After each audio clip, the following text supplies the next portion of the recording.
Alright ladies, so last week I posted a poll here in the community and asked this question. What's the hardest part of dating for you today? Most of you, 49% to be precise, selected finding a loyal man as your biggest challenge. Well, lucky for all of you, you've got Ismael Gomez on your side. So today I'm going to share strategies that have helped countless of my clients overcome these obstacles and attract the kind of partners that they always wanted. Now, I bet that you're feeling this need to multitask right now. Just leave me playing in the background while you do 10 other things simultaneously, and then you wonder why you don't get the results that you want. So if I got your full attention and you're ready to take control of your love life, let's dive into the 7 dating rules that every woman should know to attract true love, okay? So let's begin. Number 1, set your intentions.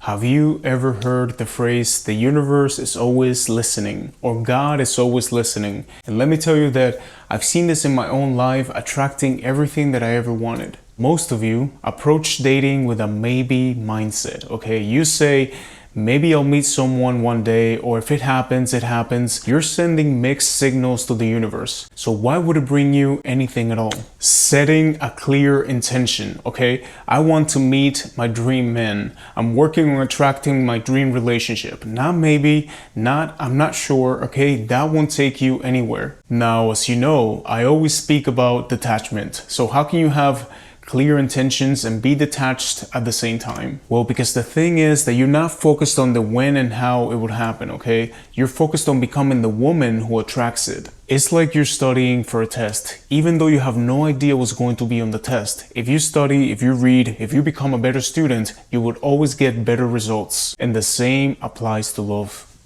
Number 2, visualize the treatment, not the traits. Let me tell you where I see many women get stuck, and that is when you create a checklist of physical or material traits about a man, okay? Like maybe you think about his height, his face, his level of success, but you forget the most important thing, and that is how he treats you. Instead of focusing on your type, okay? All those external qualities that can always change, visualize the emotions that you want to experience in a romantic relationship. Or sometimes I notice that people also get fixated on something specific in the relationship that might not even be the real issue. For example, last week I had a client who was overly anxious, convinced that the guy that she was dating was cheating on her with another woman. And she was putting so much energy, okay, into trying to find proof that he was being unfaithful. So I said to her, listen, I want you to assume that he's never cheated, okay? There's no other woman. Now,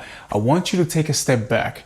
Look at everything else about this man and ask yourself, if he's truly making you a priority in his life. So she paused for a moment, then looked at me and said, no, Ismael, he's not. And I was like, yeah, I know. Because more often than not, the answer is already there. You just need to shift your focus. Number 3, low effort versus high effort. If there is one thing that I suggest you never reward, is low effort, okay? Someone who constantly cancels plans or barely communicates with you. I told you about that friend that I have that's learning Spanish right now, and not because he loves the language, but more because he wants to communicate with his fiance's family. That is high effort. And you see, high effort comes from a place of care, but more specifically from a place of sacrifice. But if a guy is putting in minimal effort and you respond by giving him even more or trying even harder, what incentive does he have to change? Think about it, okay? If I give you $1 and you always give me 10 in return, why would I feel the need to put in any more effort? Number 4, is he evaluating you too?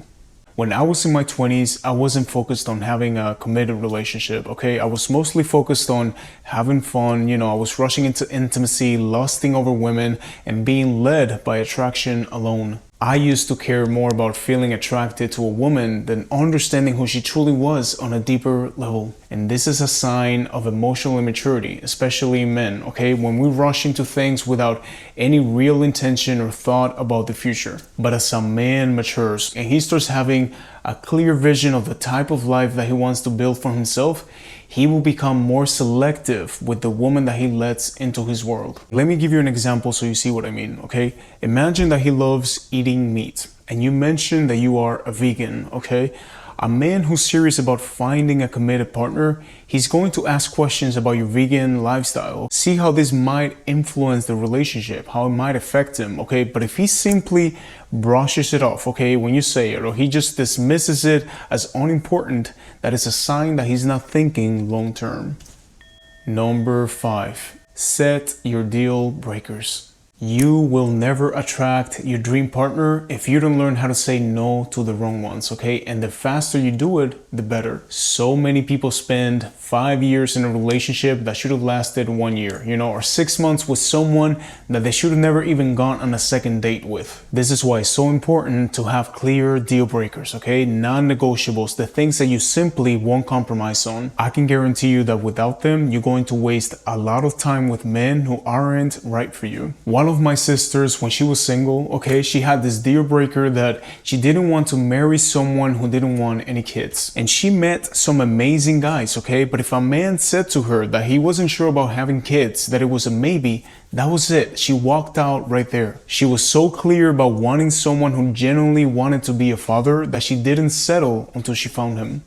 Number 6, friendships open many doors. Many of the women that I coach actually find their partners through mutual friends. And why? Because when you build genuine connections and you put yourself out there, opportunities naturally come your way. So for example, if you have set your intentions, like I mentioned in number 1, okay, and then you make a new friend and you casually mention that, you're single and you're looking, you never know, because she might know someone perfect for you. No man is going to come knocking on your door looking for you, okay? You need to understand this. You have to be out there interacting even with other women, like I said, making new friends, building new connections, and this is going to create more opportunities for you.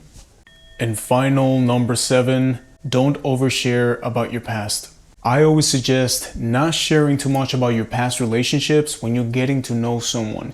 And here's why. Many men don't know how to emotionally handle that information early on. If you start sharing how many partners you've had in the past and all the wild things you did with them, or diving into past traumas, it can overwhelm many guys and create unnecessary insecurities. Now, this doesn't mean that you should hide who you are, okay? But at the beginning of a relationship, focus more on building trust, connection, and understanding. There will always come a time for deeper conversations, okay? Especially in a long-term partnership. But early on, keep it light, keep it positive, and let the relationship unfold naturally. Alright ladies, so before ending this video, I want to give you one last suggestion that has transformed my life immensely. And that is that whenever you find a video that resonates with you, that you learned a lot from it, save it or watch it a few more times. I have a list of like 15 to 20 videos that I rewatch every year from people that I follow. And I do the same thing with books. Because here's the thing, if I ask you about this video in a couple of weeks, you probably remember only about 10% of it. So instead of focusing on consuming a lot of content, okay, watching 20 videos every day, find a few gems, videos that really helped you a lot, and just save them. Make a playlist and revisit them every few months. Anyways, that's all I wanted to say. Thank you for subscribing to my channel. I'm glad that you chose me to learn about self-love, dating, and relationship dynamics, because like I always say, for your relationships to change, you need to change. Have a beautiful day.